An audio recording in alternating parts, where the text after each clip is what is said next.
Welcome to Talking with Tech. I'm your host, Rachel Madel, joined as always by Chris Bouguet. Hey, Chris. Rachel, I have some exciting, fun stuff to talk to you about. Let's do it. All right. So here's the situation, right?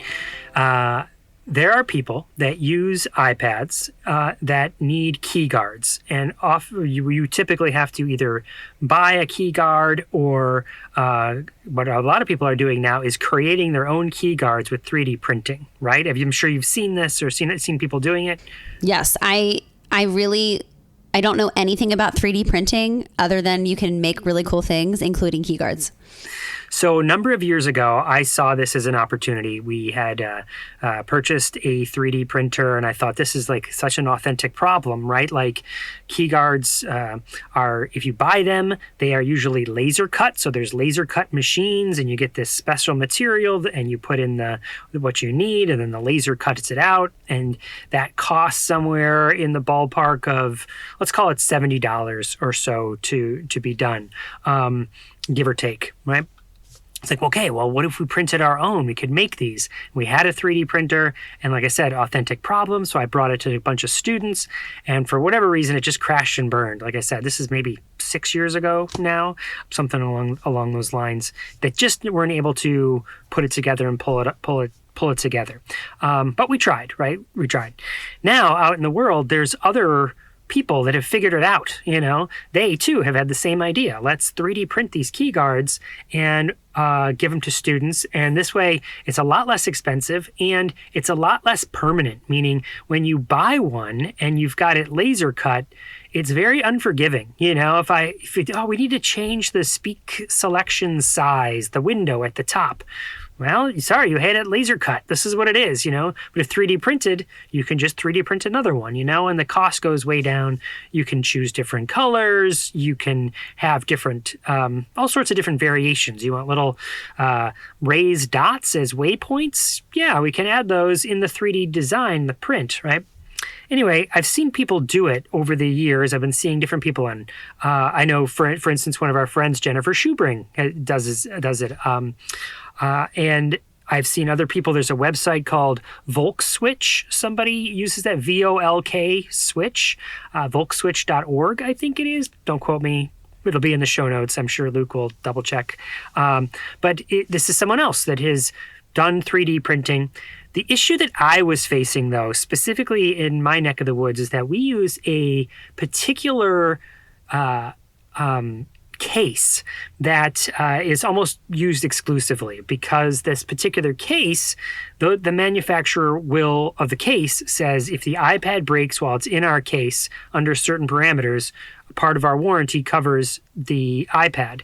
So we almost always go with this case unless, the IEP or, individualized, right? So this case, consider it a tier 1 support, but that doesn't mean we couldn't have a different case. It's a tier, for specific needs. Okay, anyway, though, the case makes it difficult to use a 3D printed keyguard with this case, because once the case is put on the iPad, the warranty starts and you can't take it off and then put the keyguard underneath. So we've been looking at solutions, and we have a number of solutions we come up with, but we've been looking for even better solutions, right? And there's some teacher here, a teacher there that 3D prints and has been working on some stuff, but we don't have like a universal solution yet. Again, it's sort of like one-off little people trying to figure this out.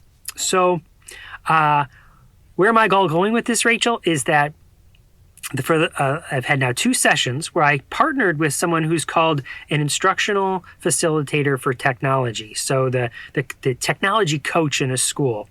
And her and I got together and we talked and that was 2 presentations with 2 5th grade classrooms, general ed 5th grade classrooms, where we presented this as a design challenge. Here's this authentic problem. And we showed them some keyguards and we showed them the case. And we said, can you design something to help keep the keyguards on the case, secure them? and then they asked a bunch of questions, and I clarified the questions, based on what they were asking. I was like, we want to stay away from, they're like, why don't you just glue it? I was like, well, if you glue it, it gets sticky and it's permanent, and we want something that you can rip on and off. Okay. They were like, how about Velcro? And I was like, okay, well, Velcro also has the sticky side, and it gets, over time, it could look really pretty and look good, but over time it gets gunked up and yucky, and we don't like it. There's nothing worse than gross Velcro, in my opinion. Right? There's nothing that grosses me out more than like Velcro that's like seen better days. And then you could pull it off and put new Velcro on, but that old Velcro, the scoopiness is still there. Now there's stuff for that. There's Goo Gone that you can squirt on there, but that kind of stuff with iPads, always not a good mix to put liquids with iPads, right? So they're probably secure enough, but it's still like, they got it. Like, okay. So there has to be some sort of mechanical way to attach it. Fifth graders, go. And so they got in little groups, and they started designing, and they started drawing pictures. And that's what we did on the first day. The second day we came back and we shared some of those, the designs. We were like, I really like this one, how it might clamp on, really like that one. And then we brought a bunch of cardboard out, and we gave them the cardboards, and we said, okay, cut it and write on it and make your model that you wanted to. And that's where we are right now. At this current recording, they have made some models out of cardboard. But now the next step is to go over to Tinkercad. Tinkercad is a free designing tool, 3D design tool, where you can now take your thing and you can design it in Tinkercad. So they're going to take their cardboard and they're going to design it in Tinkercad with the right measurements and everything. Then when Tinkercad, you can export that as an STL file or whatever the file format might be. But it's the file format that is related to 3D printing. And then you can 3D print. So just like a Word has .docx or PPTX is PowerPoint, and STL file is a type of file that will go on the 3D printer. So they're going to make these objects, we're going to print them out, and they're going to try it and bring the iPads back, bring some keyguards back, see if they can secure the secure the keyguard to the iPad with their different fastening designs. And it was just such an incredibly fun experience, because it was, again, an authentic problem, a design challenge. It wasn't just like, do this thing because your teacher told you to do it. You're learning, you're collaborating, you're creating, you're contributing back to society and to working on something that might really actually benefit people. And you could see the excitement in the kids. It wasn't like, I'm just filling in my worksheet today, or I'm doing this thing because my teacher told me to do it. I'm actually here with a real purpose, So it was exciting. It was exciting, and I'm excited to see where it's going to go. Chris, I love this. I love everything about it. I love when you talk about these kind of challenges and, authentic problems that you pose to students and classrooms. I have a question, because I feel like we've talked, before about these types of things, and I feel like you're really good at bridging that gap, right? You see an authentic problem, and then you're like, okay, how do I figure this out, as a learning opportunity for students? So for our listeners who are like, this sounds great, like, how do I actually do this? Like, can you talk about like the behind the scenes type of thing? Like, are you thinking, okay, I have this problem and I know this specific teacher is going to be down for this? Or like, how does one go about like figuring out how to bridge that gap between, I have a genuine, authentic problem, how do I find that classroom or that student to actually help? So my mom used to say when I was growing up, it's not always about what you know, but who you know. And that has always stuck with me. And that is certainly the case here. I have worked with this particular IFT, the Instructional Facilitator with Technology, or for technology, for many, many years. So we kind of knew each other. But actually, I just put out an all call in my school. I said, hey, who are our 3D printing gurus? And 2 names came up. So I wrote both of them and I said, can we get together and can we talk about this problem? And this person, her name's Peggy. Peggy was one of them. She was like, well, Chris, I would love to present this to the 5th graders. And I was like, yes, exactly. in my meeting with her, I sort of said, there was once upon a time when Chris Bouguet would have been like, let me go to Tinkercad and let me build it. In fact, Rachel, we've played with Tinkercad before. In our Patreon, there's some STL files that you can download in our Patreon, like little things that we created for the podcast and stuff like that. But so I had to hold myself back. Part of the behind the scenes is holding myself back from just doing it. Well, what kind of fastener would I create? And realize that I'm in a stage where, wait a second, I can partner with somebody else and that person can then take it from there, especially when it comes to getting the students involved, right? I don't have immediate access to, I have a little bit. My wife is an assistant principal, right? So I could try and pull some strings there. But in general, it was talking to the right person. So it's also beneficial, Rachel, I would say, is that I have been in my current position, with my current school district 23 years now, right? So I know a bunch of people in that area that I could partner with. And even if I didn't, right? Even if there's a rural SLP listening to this right now going, well, but I can't do that. I've only been in my school district like a year, or I'm on itinerant or something. There are certainly communities you can ask, certainly people that you can reach out to, especially in today's day and age. You put the call out there, someone will answer, I love that point, because oftentimes we just put on so much on our own plates, right? We're just like, okay, I'll figure this out. I'll do this. And it's just like, how do we start outsourcing? How do we start collaborating? How do we start relying on other people to help us? I feel like it's just kind of a good life reminder too, is like, we don't have to do everything on our own all the time. And in fact, it's amazing that we can collaborate with people and build connections with people, because that's how you build really good rapport. And we're always talking about that on this podcast, because the reality with AAC is that you need to get everybody, on board, and it's this extra thing. So how do we build relationships with people so that they're able to, work alongside of us in, helping serve the students that we work with? So I feel like it's just a good reminder that we don't have to do everything alone.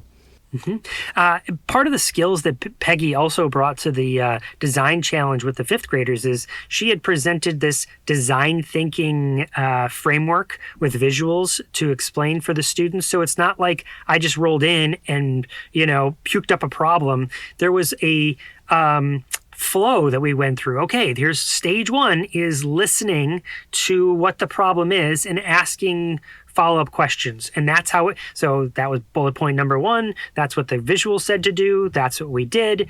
And then we said, okay, now the next part is brainstorming, and there's no bad ideas. So write all these down or type them into your Chromebook or whatever, but come up with all your ideas now and don't eliminate them. And that was like point number two. And now number three, now start to go back to that client. I was the client, and say, okay, what's now that we brainstorm, what are some things that wouldn't work? That's how we got to Velcro is out. That's how we got to saying any sort of sticky permanent substance is out. I didn't come in and say, let's not do that. I just presented the problem based on this framework that she was sharing, this design thinking framework. And so we've been moving through it in a sort of a methodical way to help the students through this experience. I think as you get better at designing, it becomes more innate, you just do that framework, sort of like the set framework. I don't necessarily think through each stage separately, or really any framework, not just the set framework. And that's just a framework we've talked about many times on the podcast, so I feel comfortable using that acronym here. But the point is, whatever the framework is, the more you get used to it, the more it becomes part of just how your thought process is. You don't have to think about it as explicitly through each stage. But right now with these fifth graders, we did. I love it. And it's so cool to hear about this. I want you to definitely keep us posted on this design challenge. I'm invested now. So you're going to have to report back to the listeners and myself on how's this going. There's one little aspect to it that I want to mention, Rachel, before we move into the rest of the episode today. And that is I also created, so in our neck of the woods, we have Schoology, and that's our learning management system. And you can create groups. So I created a group where we said, all right, who are all the players here that are working on 3D printing key guards? Let's get them all in this group so they can have access to a discussion board and they can do that sort of thing.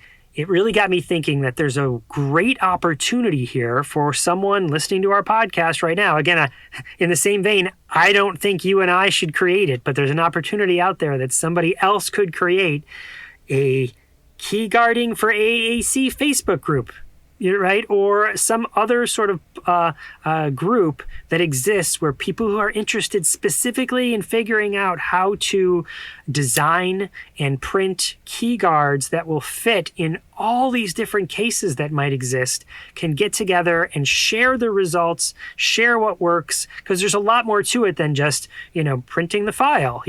There's a lot of customization, there's a lot of questions, there's a lot of questions about the material and the sizes and securing it. And so having that sort of community around it, like I said, I feel like there's a huge opportunity there for somebody if they wanted to start it. I love it, Chris. Somebody go do that for us. And then share it on our Facebook group. And by us, I think you really mean like the entire AAC community. 100% yes. Yes, the whole community would benefit from that. So hopefully we've planted a seed. Now, you know what else the entire AAC community could learn from or would benefit from? Tell me, Chris. Small talk episodes. And that's exactly what we have here today. We have a bunch of different short segments from people who are already on the podcast. Some of our most recent episodes that we've asked some of those people to stay after and give us one little extra bite-sized piece of information.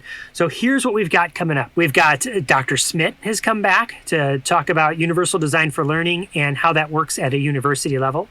We've got India Ochs coming back, talking about tonal policing. We've got Lory Chrane coming back, talking about the app Symbolit. We've got Mark Nichols coming back, talking about his top 3 accessibility features or functions of different tools out there. And then we've got Tali Kellerstein coming back, talking about strategies to avoid when implementing games. So she did that whole episode about gaming. This is stuff to avoid when implementing games. I love this, Chris. Before we head into the episode, can I read an iTunes review? Give it to us. Okay. Are you ready, Chris? I'm ready. Okay, the title is Best AAC Podcast. This is by Sabina. I first came across this podcast during the pandemic and have not stopped listening to it ever since. In the beginning, I felt a bit intimidated because of some of the technical language used in the show as I'm a parent. However, I soon came to understand those terms because both Chris and Rachel take the time and effort to explain and educate us more about AAC. I've reached a point where I almost feel like I'm an expert. Laugh out loud. I have recommended this podcast to so many parents and professionals. Also, thanks to this podcast, I've become familiar with so many AAC professionals across the U.S. and now follow their work on social media. Some of my favorite episodes are, of course, the ones that feature AAC users. After all, as a mom to a 13-year-old AAC user, it warms my heart to listen to their experiences, and I rejoice in their success. Chris and Rachel, you both are not just amazing professionals, but also awesome human beings. Your passion for AAC is truly infectious. You have made me fall in love with this field, and I hope someday I can give back to the AAC community in some way for all that I've learned and I continue to learn through this show. Aw, I love when you read these. I'm crying right now. I'm crying. It's so sweet. Thank you so much, Sabina. We appreciate that so much. I actually remember when I sent that to Chris, I was like kind of emotional about it. It just really means the world to us when we hear that our podcast has made such an impact. That's the reason we started this podcast. It's the reason we show up every week and continue to do this podcast. So we really appreciate this, and we really love reading your reviews. So if you haven't left us a review, we would love to hear your thoughts on the show. We read every single one of them, and they really touch our hearts. It's so appreciated. And like you said, Rachel, when you send those to me, and because you're the one who checks them and then like sends them out, it's like sometimes it hits right at the right moment, because we come on here and it's almost always positive. We're talking about the good experiences, but doesn't mean we don't have bad days, and that is just such a... it just propels you forward to want to do more. So thank you. Yes. So without further ado, let's head into our Small Talks episode.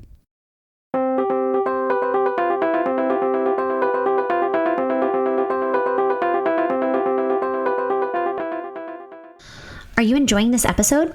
We would love for you to take a few minutes to hit the subscribe button so you always know when we release new content. Even better, if you leave us a review on iTunes, then more people will find this podcast and learn about AAC. We also love reading your reviews on air. Thank you so much for your support. We love this community. Now we can head back into the episode.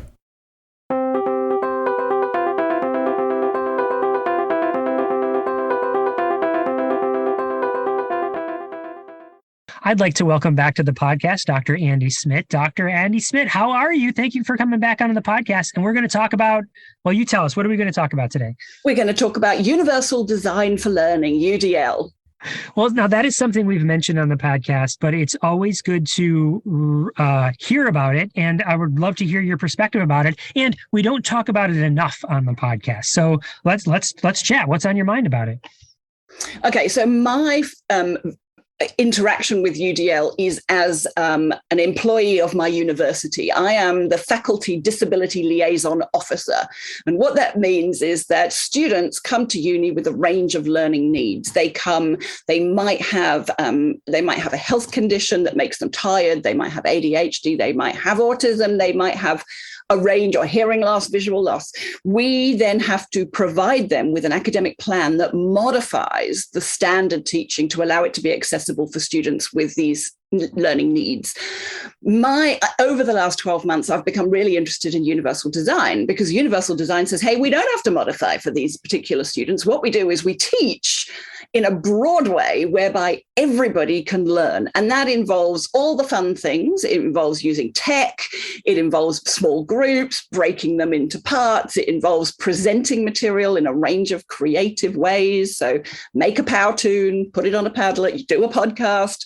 And it also allows students to demonstrate their learning of the material in interesting and authentic ways. You don't become a speech pathologist and write an essay, right? So why don't we get people to write a client report or make a presentation of how they would be presenting this to a room full of teachers? So for me, I love UDL, and that's what I've been doing in the last 12 months. Well, I'm a huge fan of universal design for learning. And I just love how you even said it, like there's this standard way of teaching, but there is no, why does there need to be a standard way of teaching and then adapt for there? There's all these different ways we can do it. So let me ask, with your job, are you sort of attempting to do professional learning for other professors and trying to sort of broaden their scope about how it works so that it's not just like lecture for 90 minutes with PowerPoints behind me? Correct. And so we've built a website. We've for the staff, the lecturers and professors at the university, we've been running out and doing training all around the place, getting people involved. We provided a whole one-day forum where people came along and they also workshopped their own teaching so that they could have time to think about how to modify it. And I'm presenting all of this stuff at the UDL IRN at the end of March. You're coming to the UDL-RIN? Online, of course, on Zoom, but yes. So I know about that, but I've actually never been. So I'm super excited to learn what that's like for you. That's how exciting. Cool. Let me ask, how has it been received? So as someone who has been working in universal design learning for as someone who's been working in universal design for learning for many, many, many years now. It's there's some people will adopt it, and some people are so rooted in how they grew up learning that they think that that's how it is. And what's your experience in that? Look, experience is difficult because we're an enormous university, and I'm very excited because I get 100 people who come to my workshops, and I think, well, that's great. That's 100 people. But of course, that's the tip of the iceberg of everybody else. The things that we did were, first of all, we broke it down into 3 levels. Level 1 are the things that you probably already do, that already exist within our LMS, our learning management system. You might just have to turn it on, like subtitles, but you just have to know how to do it and do it, right? We have level 2, which are the things that are relatively easy to do, but you may not already do them. And level 3 are the more complex ones. So the idea of leveling it has been really attractive to people. And the second thing we did was we developed a self-assessment tool so people can go in and assess which level they're at. And so that's really nice because you go in, you assess, you go, okay, I'm at level 1. And then you go to UDL, back to that page, and it gives you a heap of things that you can do really easily at the University of Sydney. We know that this feature is already enabled. You just have to turn it on. So I think that's the first thing my talk is called something like chipping away at it one guide. I can't think of it, one something or other at a time, one step at a time. It's the idea is that we're just chipping away at it one thing at a time. You don't have to embrace the whole of UDL. That diagram, it's got green and purple and red and it's boxes and bullet points. It frightens people. So just taking it down to, let's just work out where you're at. Let's just look at level 1 things. That really helps. The second is that I believe you've always got to present things so that there is a win to the person whose position you want to change. So we present it as hey, you will get rid of all of these requests to modify your curriculum, right? And so the idea that you're doing it because it's going to help you in the long run. It's also going to improve your teaching. The students will be happier. They will give you better evaluations. They will want to come to your classes. That stuff also, people are willing to consider it if they can see that there's something in it for themselves. So let me ask you here, is there any champions that you found? You've done some of these experiences now, these professional learning experiences where you're meeting people where they're at, and have there some people like, oh my gosh, where has this been my whole life? Or they have adopted it? Can you share a story like that? Look, I think for me, it was me that was it was only a year or so ago that I found out about UDL, and I'm like, oh my God, so I'm the biggest champion of UDL at the moment. But there are definitely other people. And the thing I like are when people say, I'm going to go away and I'm going to change this, or that they go, I'm already doing, that's the ones I really love, I'm already doing this and I didn't even know I was. So my boss, who is fantastic and does lots of great things, turned around and went, well, I don't really know much about UDL, but I'm doing it actually. It's that kind of like, wow, I didn't know that. So that for me, and then that's what I'm saying to people is fill in the form. You're probably already doing a heap of them and you didn't know. And then people aren't so scared of it because they're like, okay, I'm doing that. The educational designers at my university and the people in educational innovation who support staff development and teaching, the development of teachers are absolutely, very excited about everything that we're doing in this UDL space because so much of it is just good teaching. So if we can get people doing these things and then tell them they're doing UDL, again, it's a win-win. It's everybody wins. I'm going to make a connection here, if that's okay. I'm going to connect it back to the episode that we just recorded, but is weeks in the past by now, and that was your team framework, right? Yeah. So it helps me think that so there's some training, right, and then there's the expansion and then the augment. So that's the TEA, right? And I wonder if that's not the similar. Like, okay, you're already doing this in this particular when you've created this one experience for these students in this lesson, you've already added a bunch of different options. Now just do it in more, right? That's the expand, right? Do it in more, not just this one time. Do it can you do it in another lesson and another lesson? How can you do that? And then, okay, what else? What are some more options you could provide? That'd be that augment piece, right? And then circling back, okay, what other training do you need? Whether there are other tools or there are options? Do you have questions about assessment and how we're going to assess using a UDL framework? So I think it all ties together with your team framework. Yeah, that's cool. Yeah, it's cool. Well, thanks for coming back on the podcast, and thanks for being a champion for UDL. I know you're going to have a great time at the UDL IRN. All right. Thanks, Chris.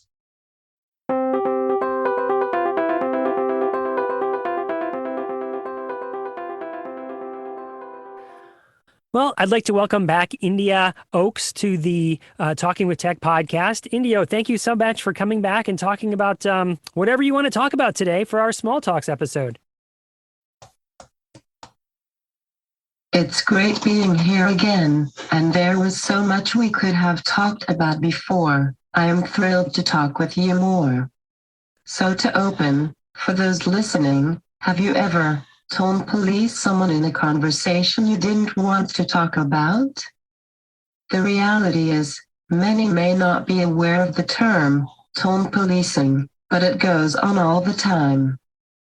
Tone policing is when someone focuses on the emotion behind a message, rather than the message itself, and often when doing so, you might think you're helping by making the conversation more comfortable.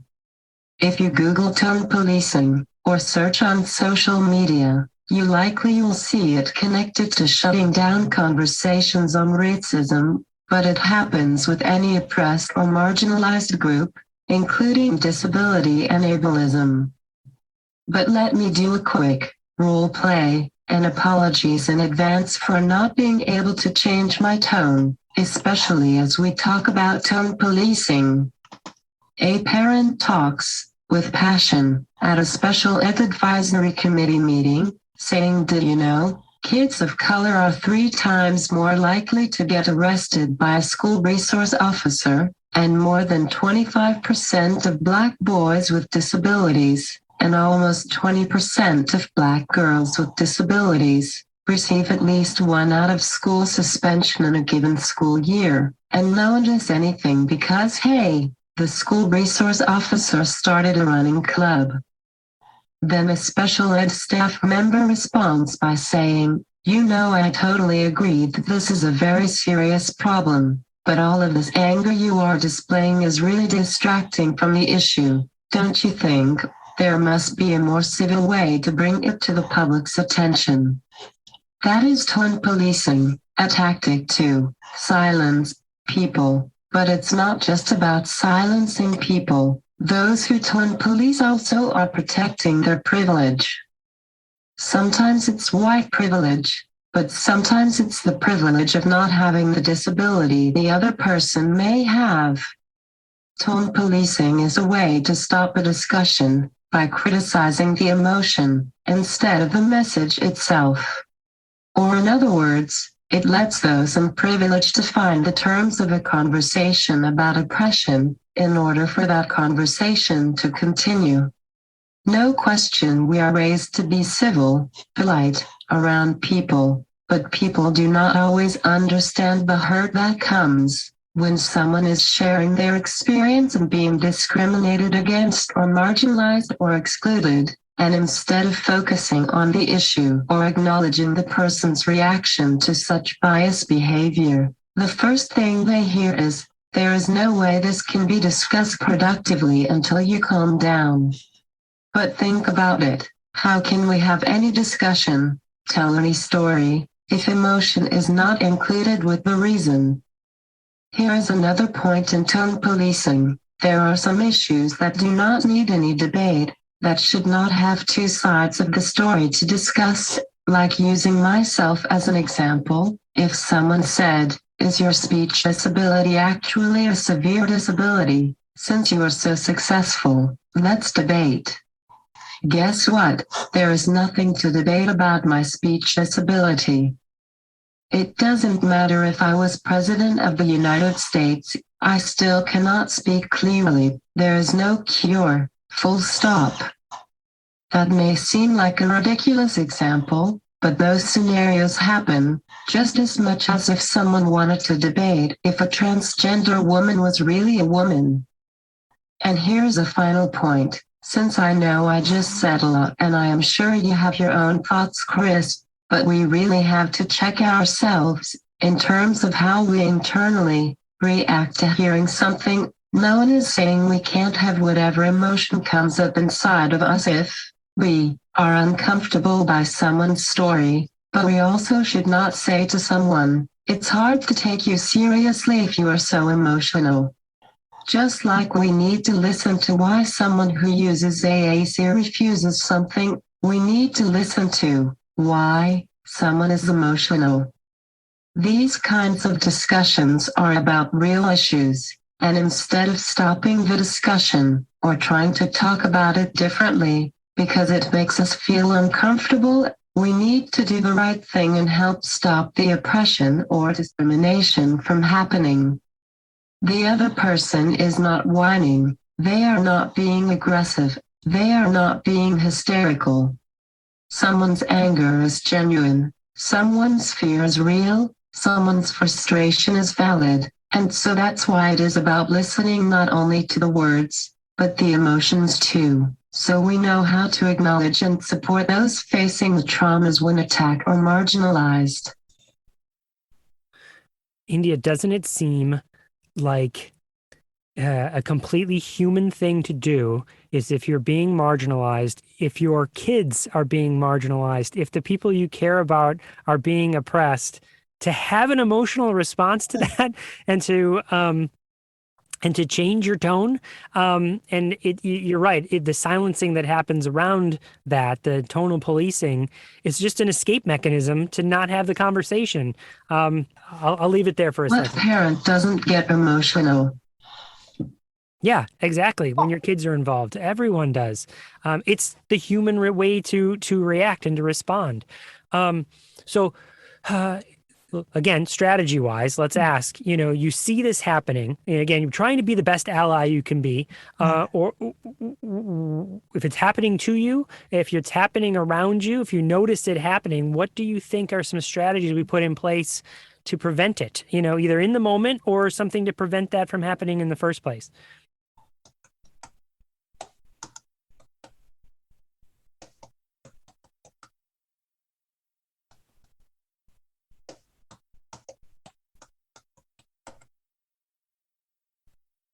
If you are experiencing it or seeing it happening, say something right now and don't stop saying something. You can call someone in or call someone out, but keep speaking up.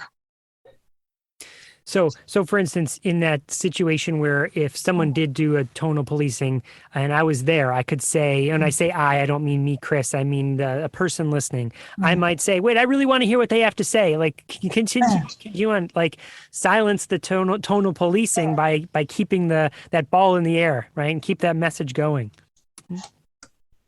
Exactly. Right. Any other thoughts here, India?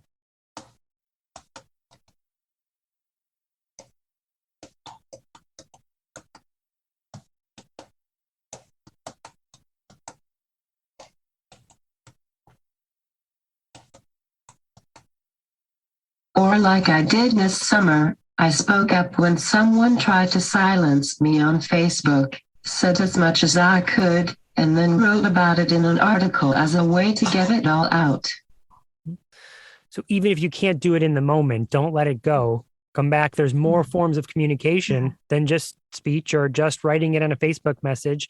There's many ways to get your message out. So even if someone that happens to you, persist, be tenacious. Okay. Is that a good summary? Yeah.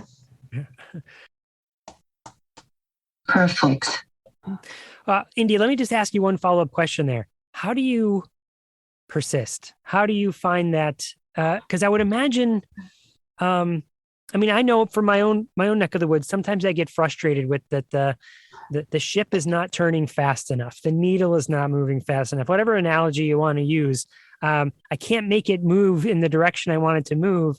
And so sometimes I feel like maybe this is my own privilege. Like, well, I'll just take a break or quit, and maybe because I am who I am, I can do that, and other people can't because they can't take a break, like I said, maybe that's my own privilege there coming out.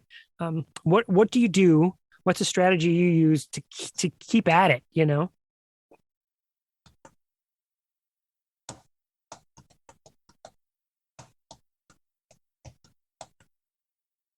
You have to know your audience and be diplomatic in how you respond to a specific person, whether a friend or colleague or stranger. But bottom line, remember, this isn't about me being hurt in this moment, but all the thousands of others who never get to stop such harm. Yeah, that makes a lot of sense. All right. Well, India, any sort of final thoughts here?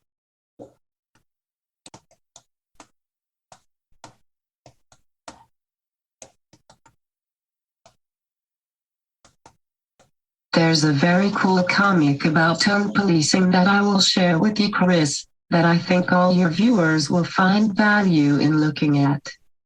And I will leave it at that. Awesome. We will definitely share that in the show notes of this episode. So again, thank you for the Talking with Tech podcast. India, we appreciate your time and thank you for being here. Thank you as well.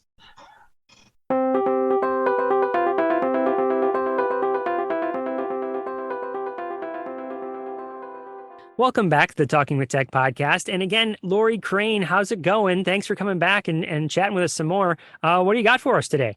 Thanks, Chris. It's good to be back. Well, one tool that we have recently been introduced to and that we are trying at one of our service projects, it's called King David's Kids. It is a support group for families with autistic children. And our students are able to work with the autistic kids in settings where they were able to get clinical hours and provide therapeutic intervention during an evening setting. The parents then go and they're at a support group and they have guest speakers come in and about transition and about, all the things that they need support in. And then our marriage and family therapy students will have a siblings group. So we have this wonderful, just immersed experience. Well, one of the tools that we're trying out with our kids that are symbol speakers and use AAC is the program Symbol It. So basically you choose that child's communication system. It may be LAMP, Words for Life, symbol sticks. There's just several that are listed on here. And you're able to talk into your iPhone or your iPad, and it generates the symbol display in that speaker's language and symbol system. So it's wonderful for building receptive language, for modeling. We had a situation one night where, Chris, I know this never happens to you, but the battery died on the device. And we were able to use this program and translate some of those words. And he was looking and attending and even, reached out to touch a couple of the symbols and used it expressively, which is, really not the intent of it. But I'm excited to see where this can take us. So we just started using it and, we were gifted a copy for the clinic. And so I love new tools and new opportunities to learn. Lory, let me ask, I think back in the day when Symbol It first came out, it was free, I think. And is it now moved to a freemium model where there's something you can explore and then you pay for it? Is that... That's a good question. I'm not sure if there is like a light version or if you purchase, you just purchase it. I do believe last time I looked, it was $99. Let's look. It's still $99.99. And we have, Chris Klein has used it in his Bible study groups. We're using it with the new nonprofit Halakha to share some of those biblical concepts. And we have parents that are using it and just really giving good feedback. So we symbol and talk in those symbols. They hear the language. They experience that language in real time. So it's exciting. Yeah, I can totally see how it could be used to support a communication partner, like trying to find the symbols, as opposed to going to the search feature or word finder or whatever the function might be on the particular app. Being able to be like, well, okay, I'll just say it, and then the symbol will come up, and I can now maybe hunt for it or model, and I can show what this is the symbol, what it looks like and what it means, and maybe describe it a little bit. It makes a lot of sense to me that you could that would really help build receptive language. Yeah. Cool. Yeah. Well, it's been a great tool. Well, thanks, Lory. Thanks for coming back on. Hope everyone checks it out. Thank you.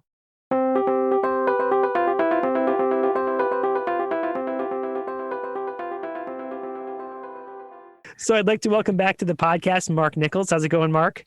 Oh, it is going great. Thank you for having me today. So, Mark, this is a small talk episode, and what we try and do is like 7 minutes or less, just kind of hit one quick topic here. And so here's what I'd like to kind of throw out to you, this kind of challenge, if you will. Imagine you're a faculty member and you are creating some materials for a student. What would be the top 3 considerations you should be thinking of when you're making materials? Like, man, I wish all of my instructors that I helped, I wish they knew these top 3 things. We would help so many people if people just did these 3 things. What would be your top 3 things you'd want to tell people about? All right. So I would say the first thing that comes to mind is closed captioning.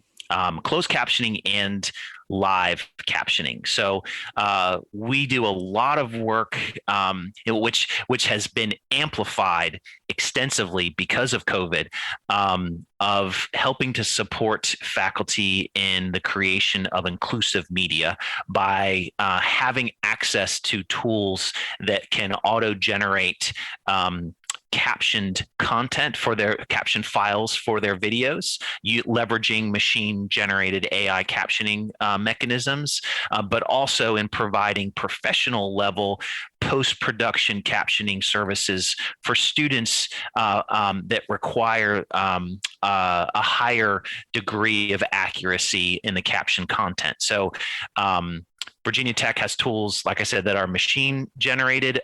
In fact, just recently, we deployed a mechanism inside of our video management environment that will automatically apply machine caption to every single video that's uploaded into our learning management system. So out of the gate, it means every video at least has machine generated captioning. Now, accuracy is dependent on multiple variables. Faculty can go in and edit that caption track and bring it up to a higher degree of accuracy rate, or for qualifying videos, professional level captioning can be applied. So I would say number one, and we're sort of getting there, every video that's produced should be captioned.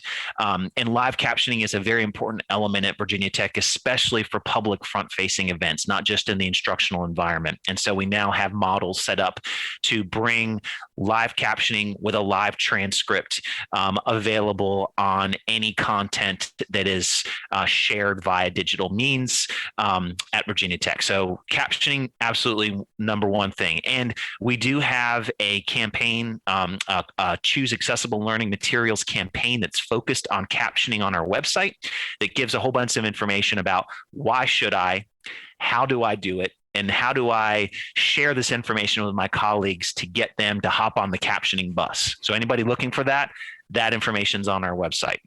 All right, number one, closed caption. Closed captioning. Awesome. Number two. Number two, I would say leverage accessibility checkers. So whether or not you're utilizing Microsoft Office and the built-in accessibility checker tool that's available in pretty much, at least at the higher ed institutions, all versions of Office that will be used will have the accessibility checker included in that. So that is the checker for Word, the checker for PowerPoint, and the checker for Excel. And there are other checkers in OneNote and in other applications, but just specifically thinking about those, that's sort of a low-hanging fruit that doesn't require a lot of extensive effort that yields a big return. Now we recognize, and I say that tongue in cheek, that sometimes remediation of content does require some skill and some expertise in how to effectively. Case in point, like an alt tag. If there's an image of a red apple on the screen and the image has a deeper meaning than just a red apple, then putting an image description red apple pacifies the accessibility legal requirement of having an alt text, but it doesn't really tell the story to an individual who can't obtain that information through visual means. So I say that in that there needs to be correct support mechanisms, whether or not it's training opportunities or quick start guides or videos that can help supplement those efforts. But in general, the accessibility checkers are a very low-hanging fruit. And the checker, Chris, you had mentioned in a different series about Grackle. We also have Grackle available inside of our Google environment. So anybody leveraging Google Docs, Google Sheets, Google Slides can use Grackle, run that accessibility check, make those changes, and it improves the accessibility of it for everybody, and it saves you from having to go back and retrofit. And that's what we're all about. It's design accessible from up front. Will it take a little bit of extra time? Absolutely. Is it imperative that you do it now? Absolutely. You don't want to have to go back and retrofit the content. It always takes more time, and it's always a last minute rush. You're going to need this in a very short period of time. And the last thing you want to do is have to rush to figure out how to remediate that content in order to make it accessible. Love it. Love it. Okay. And number 3? All right. So number 3, I would say, are leveraging tools that can convert text-based content into an auditory file. So here at Virginia Tech, for instance, we have Read and Write, which is a great tool. And for those listening, if you're an educator, you can have access to Read and Write for free using your educational email address. The tool allows you to take text content and to convert it into an audio file. And we have another tool at Virginia Tech called Ally, which is implemented into our LMS. It's a product of Blackboard. And that also allows you to take, let's say, a PDF file and convert it into an audio file. Now, what's the benefit of that? Well, the benefit is that for any student, and I love that we have an event called Gobbler Fest at Virginia Tech, and it's on the drill field. And there's hundreds of tents set up, from clubs to software teams to design to everybody at Virginia Tech has a tent at Gobbler Fest. We set up a tent, and we specifically talked about some of the free software that's available to help support students in their classes, regardless of ability. No requirement to self-identify as a student with a disability. And we talked about, okay, you have just been assigned by your professor a 13-page PDF to read. Now, we know you're an active individual, right? What do you think about taking that PDF, converting it into an audio file, dropping it on your phone, and now while you're commuting on what we call in Blacksburg the BT, the Blacksburg Transit, while you're commuting to school, to your class, you're listening to that audio file. Or when you're working out at McComas Gym, you're listening to that file. Or you have a migraine, you've been looking at a screen all day long. You just want to close your eyes and listen to that file. And the amount of students that we get, you see the light bulb literally going off above their head, like, oh my gosh, absolutely. And we're not even talking about disability here. We're just talking about something that everybody can benefit from. So leveraging those types of tools that can help students engage in the modality that they prefer, in the environment that they prefer to learn, that type of technology gives them that affordance.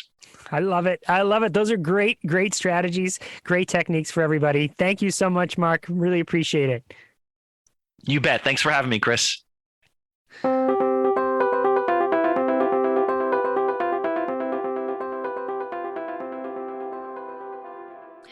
welcome back to the Talking with Tech episode. And so I'm welcoming back Tali Kellerstein. How's it going, Tali? Beautiful. Having a great time. So with this small talk episode, we're talking about just a quick strategy or something that we didn't get to mention during the interview that we did for the full-blown episode. So we were talking about games. What are some other strategies you have when it comes to games? So two main tips I wanted that I wish I had said. So I'm so happy that you have me back on. And it's like podcast buyer's remorse. Like, oh, I didn't say that. So I really appreciate that you're giving me this chance. So the first thing is, for a tip to include in your games, is please don't miss that opportunity to use the setup and cleanup of games as part of the practice. So especially for those early stages of setting up a target where you need a lot of repetition. So I know in the podcast I had talked about bilabial closure as a goal. So let's say I'm working on the word bee. If I take the game Honeybee Tree, there are, I don't know how many honeybees it comes with, let's say 40. Every time we put in a bee, that's setting up that game and getting that kid to say that target over and over. And motor speech, we want fewer targets, more repetition? How do you make that not boring, right?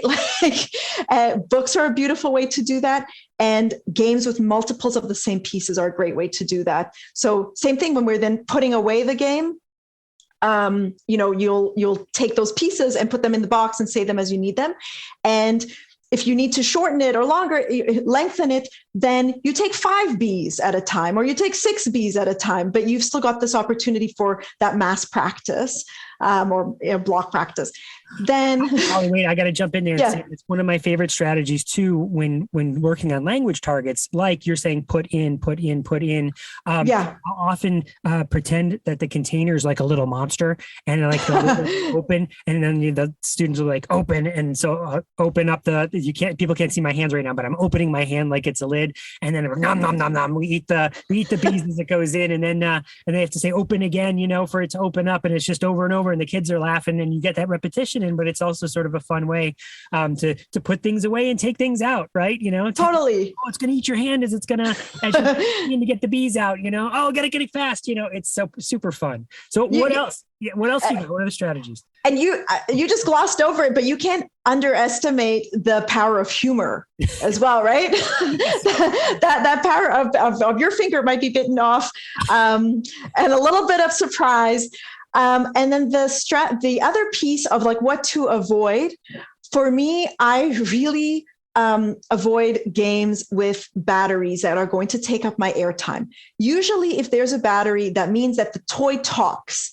I really look at my speech therapy session like a radio station, like a radio show. I have X amount of airtime. I want that kid to get as much airtime as we can in that session. And so we want to avoid batteries because they talk instead, and they're taking up my airtime, and it's annoying.